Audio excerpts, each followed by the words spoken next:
Welcome back our YouTube channel global science IQ। I hope आप सभी लोग बहुत ही अच्छे होंगे, बिंदास होंगे और आपकी तैयारी भी बहुत ही बेहतरीन चल रही होगी। तो सबसे पहले हमारे सभी प्यारे प्यारे स्टूडेंट्स को गुड इवनिंग, शुभ संध्या, राधे राधे, जय श्री कृष्णा, जय माता दी। स्टूडेंट्स, आज हम आपके लिए केमिस्ट्री का लेक्चर नंबर 14 लेकर के आए हैं, जिसमें आज हम आपको एटॉमिक मॉडल ऑफ रदरफोर्ड यानी कि रदरफोर्ड के परमाणु मॉडल के बारे में जानकारी देंगे। ये टॉपिक आपके सभी मेडिकल एग्जाम, साथ ही साथ आपकी क्लास 11th और 12th के लिए बहुत ही इम्पोर्टेंट टॉपिक है। ये हमारा टॉपिक एटॉमिक स्ट्रक्चर यानी कि परमाणु संरचना चैप्टर से निकल करके आता है। ठीक है, तो उठा लीजिए कॉपी पेन। जैसे जैसे हम आपको नोट डाउन करवाते जाएं, वैसे वैसे नोट डाउन करते जाइएगा और इन चीजों को रिवाइज भी करते रहना। ठीक है, ऐसा नहीं है कि ओनली लिख लिख करके रखते रहे, आप लोग रिवाइज भी करते रहिएगा। ठीक है, तो चलिए अब हम बात करेंगे अपने मॉडल पर। देखो बेटा, जो आपका ये रदरफोर्ड का परमाणु मॉडल है, रदरफोर्ड का जो एटॉमिक मॉडल है, ये आपके लिए बहुत ज्यादा इम्पोर्टेंट है। यहाँ से आपको सीख भी मिलती है। ठीक है, ये मॉडल भी कहीं जाकर के रद्द किया जाएगा, लेकिन यहाँ से सीख बहुत ज्यादा मिलती है। और आपको जो आपका थॉमसन का परमाणु मॉडल है वो भी इम्पोर्टेंट है, वहां से भी एग्जाम में क्वेश्चंस पूछे जाते हैं। अधिकांशतः क्वेश्चन आपके रदरफोर्ड के परमाणु मॉडल से पूछे जाते हैं। ओके, चलिए अब हम बात करेंगे। देखो, जो रदरफोर्ड का परमाणु मॉडल है वो रदरफोर्ड के द्वारा सन 1911 में दिया गया था, जहां पर इन्होंने अल्फा कण प्रकीर्णन किया था। अब अल्फा कण प्रकीर्णन, ये तमाम चीजें क्या है, इसको सीखते हैं। बहुत इजी वे के साथ हम आपको सिखाने का प्रयास करेंगे। ठीक है, हर वो चीज जो हम इजी से इजी बना करके लाए हैं उसको यहाँ पे डिफाइन करने की कोशिश करेंगे। देखो स्टूडेंट, सबसे पहले हुआ क्या, हमारे वैज्ञानिक रदरफोर्ड जिनके कुछ शिष्य थे, उन्होंने क्या काम किया कि रेडियो एक्टिव तत्व को लिया। देखना बेटा, रेडियो एक्टिव पदार्थ को लिया। इन्होंने क्या किया, रेडियो एक्टिव पदार्थ को लिया। अब आपके लिए समझना थोड़ा ये कठिन हो सकता है कि रेडियो एक्टिव पदार्थ क्या होता है, तो आगे चल के सिखाएंगे। ओनली मोटे मोटे तौर पर ये चीज याद रखना कि रेडियो एक्टिव पदार्थ वो पदार्थ होते हैं जो अपने में से 3 कणों को उत्सर्जित करते, 3 कण अपने में से निकालते हैं। या तो वो हमारा अल्फा कण होगा, या तो वो हमारा बीटा कण होगा, या स्टूडेंट्स वो हमारा गामा कण होगा। ठीक है, रदरफोर्ड भाई साहब ने क्या किया, एक रेडियो एक्टिव पदार्थ लिया। अब रेडियो एक्टिव पदार्थ क्या होता है, तो रेडियो एक्टिव पदार्थ बोले तो अल्फा कण, बीटा कण या फिर गामा कण। रेडियो एक्टिव पदार्थ इन किन्हीं में से एक कण का उत्सर्जन या फिर तीनों का करते हैं। ठीक है, तो देखो उन्होंने क्या काम किया। अब यहाँ पे देखो अल्फा कण क्या होता है ये भी थोड़ा समझ लीजिए। अल्फा कण जो होता है वो हीलियम का नाभिक होता है। हीलियम के नाभिक को अल्फा कण कहा जाता है। अब हीलियम का नाभिक, अब आप कहोगे नाभिक तो आपने पढ़ा या नहीं है, तो फिर थोड़ा मोटे तौर पर इस चीज को रखना कि हीलियम का नाभिक, हीलियम का नाभिक का मतलब है कि इसमें से इलेक्ट्रॉन निकल जाते हैं। उन्होंने क्या काम किया, जब अल्फा कण प्रकीर्णन जब किया तो उन्होंने हीलियम, अल्फा कण का मतलब होता है हीलियम का नाभिक। ठीक है, हीलियम नाभिक, हीलियम का नाभिक बोले तो इसमें से इलेक्ट्रॉन को निकाल देने पर जब हमारा He2+ बचता है, ये ही हमारा हीलियम का नाभिक कहा जाता है। ठीक है, बीटा कण, बीटा कण क्या होता है, तो देखो बीटा कण जो होता है वो तेजी से भागते इलेक्ट्रॉन, बीटा कण तेजी से भागते इलेक्ट्रॉन, तेजी से भागते इलेक्ट्रॉन। जबकि बात की जाए कि गामा कण क्या होते हैं, तो गामा कण का मतलब ऊर्जा। ठीक है, इतनी चीज आप लोग याद रखिएगा। अब देखो हुआ क्या, यहाँ पे होता क्या है कि रदरफोर्ड भाई साहब एक अल्फा कण लेते हैं। अब उनका जो है कि ये रदरफोर्ड भाई साहब क्या करते हैं, रेडियो एक्टिव तत्व लेते हैं। ये जो हमारा रेडियो एक्टिव तत्व था ये अल्फा कण को उत्सर्जित कर रहा था। ठीक है, उन्होंने क्या काम किया, एक रेडियो एक्टिव पदार्थ लिया और ये रेडियो एक्टिव पदार्थ जो था वो अल्फा कणों को उत्सर्जित कर रहा था। उन्होंने क्या किया, यदि वो इसको ऐसा ही खुला छोड़ देते तो ये अल्फा कण चारों तरफ बिखर जाती। ठीक है, चारों तरफ बिखर जाती। उन्होंने क्या किया, इसे लेड के बॉक्स में बंद कर दिया। उन्होंने क्या काम किया, इस रेडियो एक्टिव पदार्थ को एक लेड के बॉक्स में बंद कर दिया। अब यहां से क्या होगा, जो भी अल्फा कण यहां से निकलेंगी वो सीधी जाएंगी। ठीक है, क्योंकि वो कुछ प्रयोग करना चाह रहे थे, ये अल्फा कण हमारी सीधी जाएगी। साथ ही साथ उन्होंने ये प्रयोग करने के लिए इधर उधर क्या किया, स्लेट लगा दी। स्लेट इसलिए लगाई जिससे कि निकलने वाली किरणें जो है वो सीधी जाए, इधर उधर बिल्कुल भी ना बिखरे। उन्होंने रेडियो एक्टिव तत्व लिया क्योंकि अल्फा कण की बमबारी से ये प्रयोग कुछ करना चाह रहे थे। उन्होंने रेडियो एक्टिव पदार्थ लिया, लेड के बॉक्स में बंद किया, आगे चल करके स्लेटें लगा दी जिससे कि हमारी अल्फा कण बिखरे नहीं, अल्फा कण बिखरेंगी नहीं। अब उन्होंने क्या काम किया, आगे चल करके सोने की चादर लगा दी। आप कहेंगे सोने की चादर क्यों लगाई, तो देखो रदरफोर्ड का परमाणु यानी कि रदरफोर्ड करना क्या चाह रहे थे, आपको हमने बताया थॉमसन के परमाणु मॉडल में वैज्ञानिक ये जानने का प्रयास कर रहे थे कि इलेक्ट्रॉन और प्रोटॉन किसी भी परमाणु में कहाँ रहते हैं। उस टाइम न्यूट्रॉन की खोज नहीं हो पाई थी, लेकिन वो ये जानने का प्रयास कर रहे थे कि इलेक्ट्रॉन प्रोटॉन किसी भी एक एटम में कहाँ रहते हैं। तो उन्होंने क्या काम किया, सोने की चादर ली। अब देखना इस पर उन्होंने क्या काम किया, आपको पता सोने, अब उन्होंने विचार किया कि कोई भी पदार्थ किससे मिलकर के बना होता है। तो जॉन डाल्टन के अनुसार कहा गया था कोई भी पदार्थ जो होता है वो परमाणुओं से मिलकर के बना होता है। तो रदरफोर्ड भाई साहब ने सोचा कि बहुत सारे परमाणु मिल जाते होंगे, जब बहुत सारे एटम मिल जाते होंगे तभी तो किसी ना किसी पदार्थ का निर्माण होता होगा। ठीक है, उन्होंने ऐसा सोचा और उन्होंने कहा कि कहीं एक परमाणु की परतें जब जम जाती होंगी, कहीं एक परतें परमाणुओं की मिल जाती होंगी तभी किसी पदार्थ का निर्माण होता होगा। उन्होंने कहा कि यदि हम सोने की चादर को लेंगे तो आपको पता है सोने के गुण के बारे में, सोने को हम जितना पीटते चले जाएंगे, जितना पीटेंगे वह उतनी ही चादर का रूप लेता चला जाएगा। माना कि हमने गोल गोल एक सोने का कण लिया और हम उसे पीटना स्टार्ट करेंगे तो वो फैलना स्टार्ट कर देगा।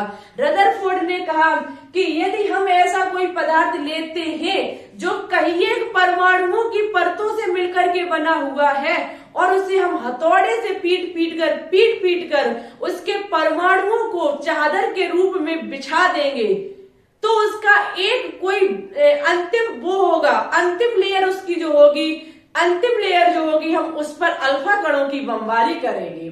अब देखो उन्होंने क्या किया, सोने की चादर को पीट कर उसके अंतिम लेयर को निकाल लिया। अब जब अंतिम लेयर निकल आई तो बेटा क्या निकल आया, परमाणु निकल आया। ठीक है, क्योंकि परमाणुओं से मिलकर के पदार्थ बना होता है जब कहीं एक परमाणु मिल जाते हैं। देखना, माना कि ये हमारी नोटबुक है, माना कि ये हमारी सोने की चादर है। ठीक है, ये हमारी सोने की चादर है। उन्होंने क्या किया, इसे पीटना स्टार्ट किया। जब इसे पीटेंगे तो इसकी जो परतें होंगी वो बिखरती चली जाएंगी। जब ये सारी परतें इसकी बिखरती चली जाएंगी फिर इसकी एक अंतिम परत बचेगी, ये हमारी इसकी अंतिम परत बचेगी। जब ये इसकी अंतिम परत बचेगी तो इसकी क्या बच गए, हमारे परमाणु बच गए। ठीक है, क्योंकि सारे परमाणु अलग हो गए, एक लास्ट परमाणु बच गया। उस लास्ट परमाणु पर इन्होंने अपना प्रयोग शुरू किया और ये प्रयोग जब करेंगे, जब ये अंतिम परमाणु पर प्रयोग करेंगे तब जाकर के पता लगाएंगे कि इलेक्ट्रॉन और प्रोटॉन कहाँ रहते हैं। ठीक है, तो उन्होंने सोने की चादर ली, क्योंकि सोने की चादर मतलब ये आघात वर्धनीय होता है। आघात वर्धनीय बोले तो इनमें जो हमारी सोना होता है ये आघात वर्धनीय गुण रखता है, यानी कि इसे पीट पीट करके चादर का रूप दिया जा सकता है। ठीक है, आई होप आपको क्लियर हुआ होगा। इन्होंने क्या किया, इस सोने की पन्नी को आगे लिया। सोने की पन्नी लेने के बाद इन्होंने एक काम और किया। इन्होंने क्या किया, जिंक सल्फाइड की फोटोग्राफिक प्लेट भी लगा दी। इन्होंने क्या काम किया, इन्होंने सोने की चादर के बाद इन्होंने जिंक सल्फाइड की इन्होंने क्या काम किया, जिंक सल्फाइड की एक फोटोग्राफिक प्लेट भी लगा दी। ठीक है, वो भी दोनों तरफ लगाई।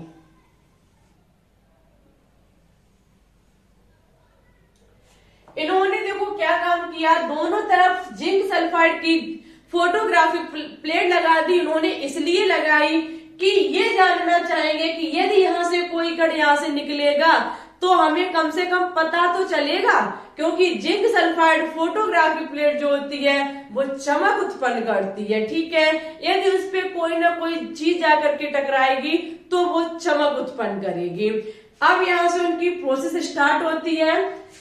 ये हमारे क्या है, ये हमारा रेडियो एक्टिव पदार्थ है जो कि अल्फा कणों को उत्सर्जित करता है। यहाँ से अल्फा कण उत्सर्जित होंगे, सोने की चादर है ये हमारी क्या है, ये हमारी है जिंक सल्फेट की फोटोग्राफिक प्लेट। जब उन्होंने इस प्रयोग को करना स्टार्ट किया तो उन्होंने 3 चीजों को देखा।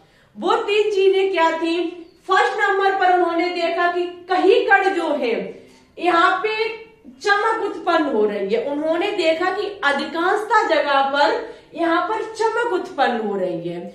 और उन्होंने देखा, अब देखना यहाँ से ही तो जा रहे हैं अल्फा कण की जो बमबारी की गई सोने की पन्नी पर, वो यहां से होकर के जाएंगे। यदि यहां से होकर के जाएंगे और यहाँ पे जाकर के चमक उत्पन्न करेंगे। ठीक है, लेकिन उन्होंने देखा कि कुछ कण तो सीधे जाकर के यहाँ चमक उत्पन्न कर रहे हैं, कुछ कण विक्षेपण होकर के इधर उधर चमक उत्पन्न कर रहे हैं। और उन्होंने देखा कि कुछ ऐसे भी कण हैं जो पीछे वाली फोटोग्राफिक प्लेट पर चमक उत्पन्न कर रहे हैं। यहां से उन्होंने कुछ निष्कर्ष निकाले। एक बार हम बोर्ड पर नजर डालेंगे, यहाँ पे लिखा हुआ है कि रदरफोर्ड ने मोटी पन्नी ली और इस पर अल्फा कणों की बौछार की। रदरफोर्ड भाई साहब ने सोने की, यहाँ लिख लीजिएगा, मोटे सोने की पन्नी ली और इस पर अल्फा कणों की बमबारी की। उन्होंने देखा कि अधिकांश अल्फा कण यानी कि 98% पन्नी को भेद करके बिना विक्षेपित हुए आर पार निकल गए। उन्होंने देखा, पाया कि कुछ ऐसे कण यानी कि 98% कण पन्नी को भेद करके सीधे निकल गए और इस जिंक सल्फेट की परत पर उन्होंने चमक उत्पन्न की। आगे उन्होंने एक चीज देखी कि कुछ अल्फा कण कम कोण पर विक्षेपित हुए। उन्होंने देखा कि कुछ अल्फा कण गए सीधे निकल गए और उन्होंने चमक उत्पन्न कर दी जाके। लेकिन उन्होंने देखा कि कुछ अल्फा कण कोण से विक्षेपित हो गए और इधर उधर जाकर के उन्होंने चमक उत्पन्न की। नेक्स्ट उन्होंने देखा कि बहुत कम अल्फा कण थे, कह सकते हैं लगभग 20,000 कणों में से कोई एक ऐसा कण जो टकरा कर पुनः अपने मार्ग पर वापस लौट आता है। उन्होंने देखा कि कुछ ऐसे कण जो टकरा करके वापस लौट आए और इस पीछे वाली हमारी जो प्लेट थी उस पर चमक उत्पन्न करती है। यहां से उन्होंने 3 चीजों का पता लगाया कि अधिकांश अल्फा कण जा रहे हैं सीधे रेखा में बिना विक्षेपित हुए डायरेक्ट निकल जाते हैं, कुछ विक्षेपित होते हुए मतलब कोण से विक्षेपित हो जाते हैं। कुछ कण ऐसे भी थे, लगभग 20,000 में से कोई एक ऐसा कण जो टकरा करके अपने मार्ग पर वापस लौट आता है। इतना उन्होंने देखा, पाया, समझा। इसके बाद उन्होंने निष्कर्ष निकाले। यहाँ से निष्कर्ष का मतलब है कि क्या यहाँ से हमें पता चला कि इस बात जो उन्होंने प्रयोग किया इसका क्या मतलब है। तो उसको हम यहाँ पर नोट डाउन कराएंगे, उसको देखते हुए चलिएगा, ठीक है। देखो वीडियो बहुत ज्यादा इंपॉर्टेंट है, वीडियो लंबी हो सकती है आज की, लेकिन आज आपका फर्ज बनता है वीडियो को लाइक करना, दोस्तों के साथ शेयर करना। स्टूडेंट्स, एक चीज आप यहां से देख सकते हैं, जब यहां से अधिकांश कण लगभग 98% कण सीधे निकल रहे हैं, बिना विक्षेपित हुए सीधे निकल रहे हैं, तो हमारे माइंड में एक बात अवश्य आ रही होगी कि परमाणु जो है वो कैसा है, खोखला है। हमारा जो परमाणु है वो कैसा है, खोखला है। क्यों? क्योंकि अधिकांश कण हमारे कैसे जा रहे हैं, अधिकांश कण जो है वो हमारे बिना विक्षेपित हुए सीधे निकल जा रहे हैं। तो आप यहाँ पे लिखेंगे कि परमाणु का अधिकांश भाग खोखला होता है। परमाणु का अधिकांश भाग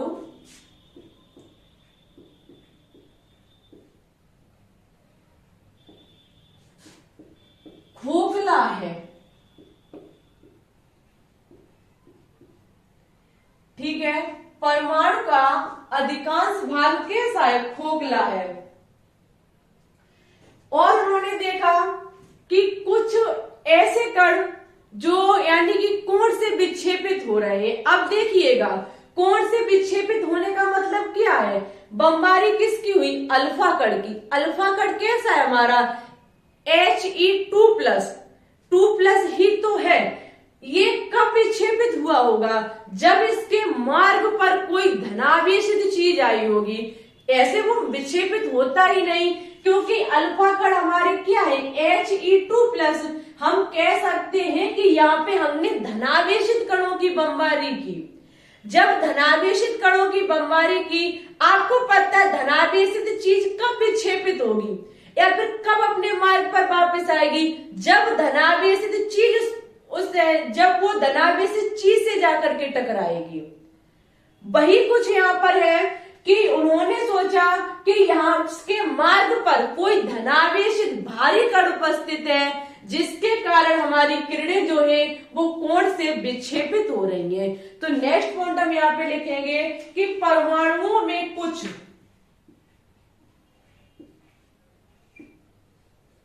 परमाणुओं में कुछ धनावेशित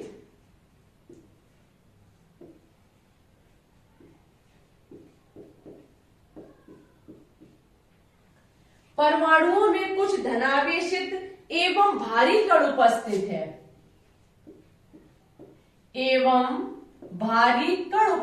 है,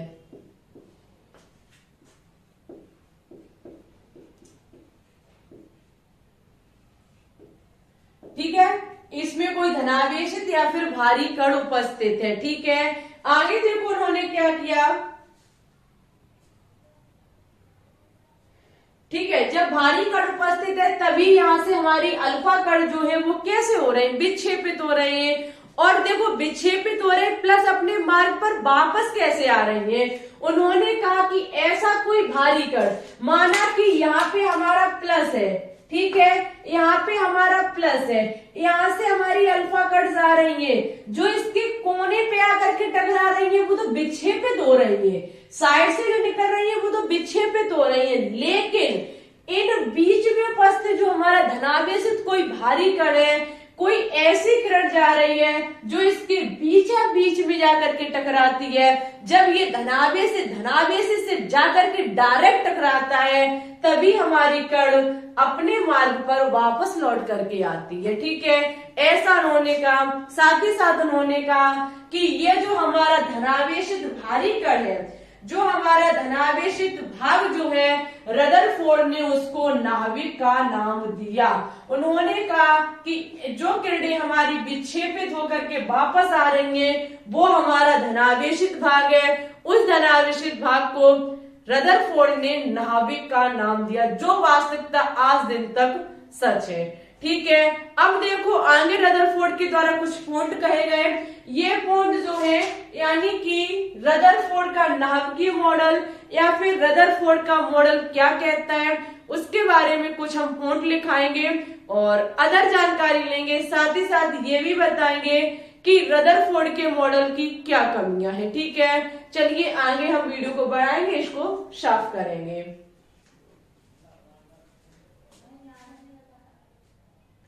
आगे देखो रदरफोर्ड का मॉडल क्या कहता है, यानी कि जो भी उन्होंने प्रयोग दिया उसके बारे में कुछ लाइनों के बारे में हम देखेंगे। आगे है कि परमाणु अति सूक्ष्म गोलाकार विद्युत उदासीन कण है। ये तो पहले ही थॉमसन के द्वारा कह दिया गया था कि परमाणु हमारा एक गोलाकार विद्युत उदासीन कण है। ठीक है, नेक्स्ट है परमाणु का समस्त द्रव्यमान नाभिक के द्रव्यमान में रहता है। ऐसा कहा गया रदरफोर्ड के द्वारा कि परमाणु का जो द्रव्यमान होता है, मास जो होता है वो उसके नाभिक में होता है। नेक्स्ट है परमाणु का केंद्र धनावेशित जिसे नाभिक कहा जाता है।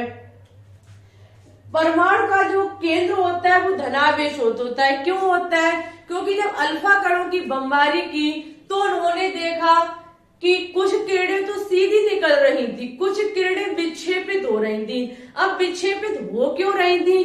क्योंकि हम वो धनावेशित किरणों की बमबारी कर रहे थे और ऐसा उसमें कोई धनावेशित जगह थी जहां से हमारी अल्फा कणें जो थी वो विक्षेपित हो रही थी। ठीक है, उस धनावेशित भाग को ही रदरफोर्ड ने नाभिक का नाम दिया और उन्होंने कहा कि परमाणु के नाभिक में प्रोटॉन स्थित होते हैं।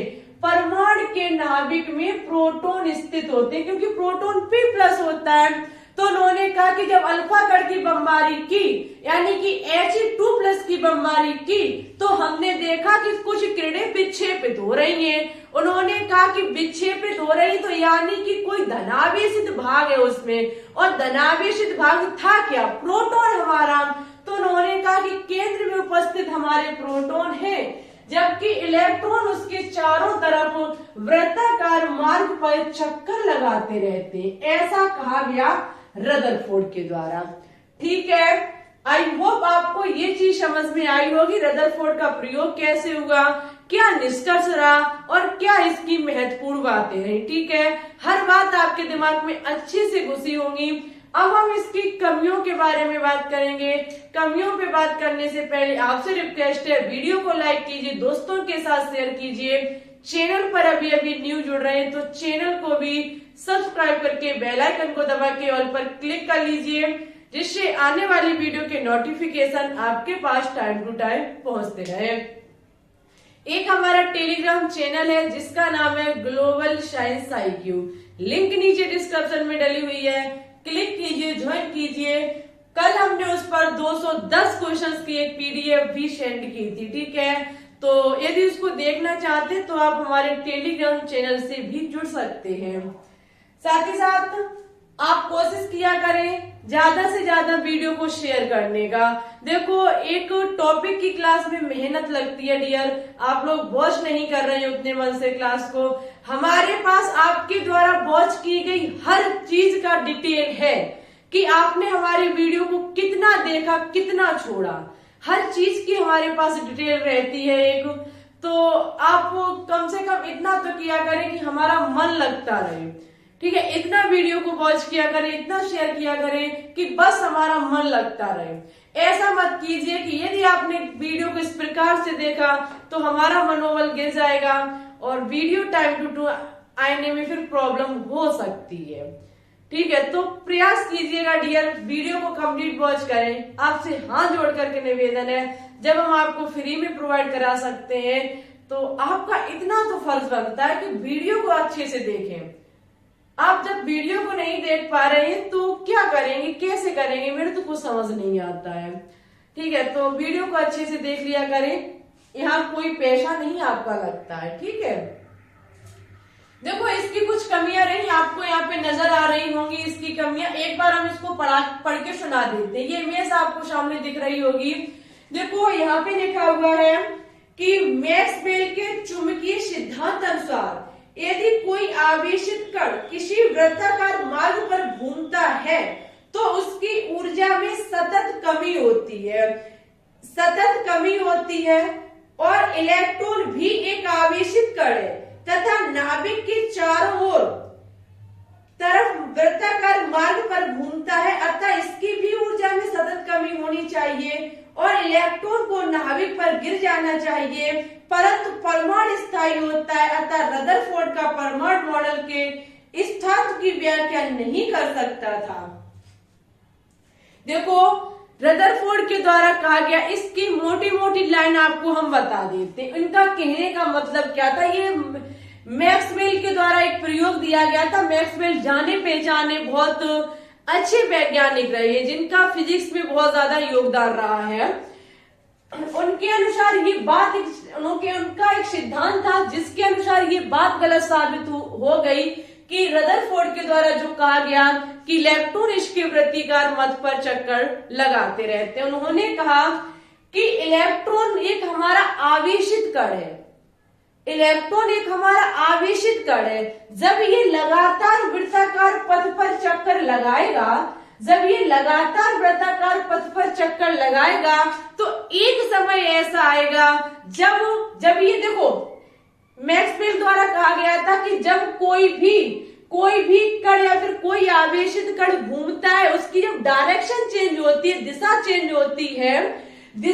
होती है तो वो विक्षेपण करता है, उसकी ऊर्जा में कमी आती है। जब उसकी ऊर्जा में कमी आएगी तो एक समय ऐसा आएगा कि इलेक्ट्रॉन की सारी ऊर्जा नष्ट हो जाएगी।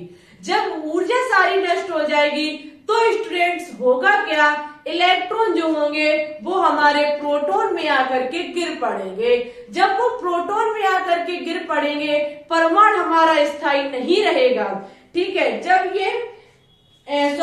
तो ये परमाणु हमारा अस्थायी हो जाएगा, क्योंकि परमाणु हमारा स्थायी होता है। तो ये बात हमारी परमाणु के स्थायित्व की व्याख्या सफलतापूर्वक हमारा नहीं कर सका रदरफोर्ड का मॉडल, और यहाँ पे जाकर के रदरफोर्ड का मॉडल भी रद्द कर दिया जाता है। ठीक है, लेकिन रदरफोर्ड द्वारा ये जो नाभिक की बात कही गई थी ये बिल्कुल सही बात है। ठीक है, बस ओनली वो इतना नहीं बता पाए कि इलेक्ट्रॉन वृत्ताकार पथ पर चक्कर लगाते हैं। यदि इलेक्ट्रॉन वृत्ताकार पथ पर चक्कर लगाते हैं तो मैक्सवेल के सिद्धांत अनुसार कहा जाता है कि एक समय ऐसा आएगा जब ये आवेशित कण की ऊर्जा नष्ट हो जाएगी। जब इसकी ऊर्जा नष्ट हो जाएगी तो ये क्या होगा, ये नाभिक में आकर के गिर पड़ेगा, प्रोटॉन में आकर के गिर पड़ेगा, और फिर हमारा परमाणु जो होगा वो अस्थायी हो जाएगा। ठीक है, इस प्रकार से रदरफोर्ड का भी मॉडल रद्द कर दिया जाता है। ठीक है, जब रदरफोर्ड का मॉडल रद्द कर दिया जाता है तो आगे हमारा मॉडल आता है बोर का परमाणु मॉडल। बोर नामक वैज्ञानिक का एक परमाणु मॉडल आता है। उनके अनुसार क्या कहा गया ये आपको नेक्स्ट क्लास में देखने को मिलेगा। उससे पहले आपको 2 क्वेश्चन के आंसर देने होंगे कमेंट बॉक्स में। एक आपको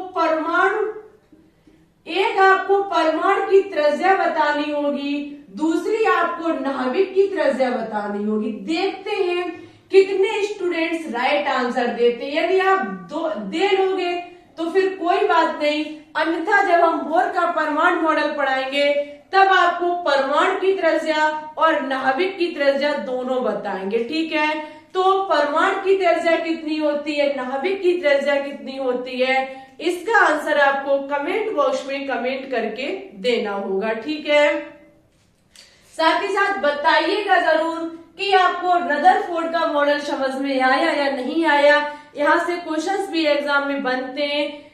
ये क्वेश्चंस जो हैं इससे बनने वाले टॉप 5 क्वेश्चंस विजेता क्लास की जो विजेता क्लास है मॉर्निंग में देती हूँ उसमें देखने को मिलेंगे। ठीक है, तो उसको भी देखिएगा और इस क्लास को ज्यादा से ज्यादा शेयर कीजिएगा दोस्तों के साथ, साथ ही साथ लाइक कीजिएगा।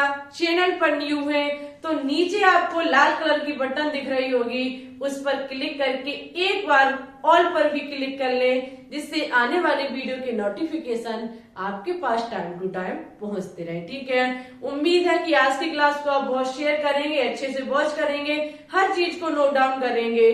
ठीक है, आप पर मुझे 100% भरोसा है कि हाँ, आप सफलता को प्राप्त करेंगे और इसी भरोसे पर खरा उतरिएगा। ज्यादा से ज्यादा मेहनत कीजिए और अपने सपने को प्लस अपने फ्रेंड्स के सपने को पूरा कीजिए। ठीक है, और थोड़ा मन से वीडियो को देखते रहा करो, जिससे हमारा मन लगता रहे, हमारा मनोबल बढ़ता रहे। ठीक है, यदि एक बार हमारा मनोबल गिर गया फिर वीडियो टाइम टू टाइम नहीं मिलेगी। ठीक है, तो यदि आप टाइम टू टाइम वीडियो को पाना चाहते हैं तो ज्यादा से ज्यादा शेयर किया करें और वीडियो को लाइक किया करें। साथ ही साथ आप ये भी बताया करें कि वीडियो कैसी लगी। ठीक है, तो फिर आज के लिए बस इतना ही रखते हैं। अपना ख्याल रखिएगा, अच्छे से स्टडी कीजिएगा। किसी भी प्रकार का कोई भी डाउट हो आप अपना कमेंट बॉक्स में छोड़ सकते हैं। हम आपके कमेंट का रिप्लाई करने की पूरी कोशिश करेंगे। ठीक है, देखते हैं आज की क्लास को कितने स्टूडेंट्स देखते हैं, लाइक कितने करते हैं, कितने कमेंट को छोड़ते हैं। ठीक है, हम आपके कमेंट का इंतजार करेंगे। ओके, ठीक है, चलिए चलते हैं, बस आज के लिए इतना ही। Thanks for watching this video. जय हिंद, जय भारत, all the best.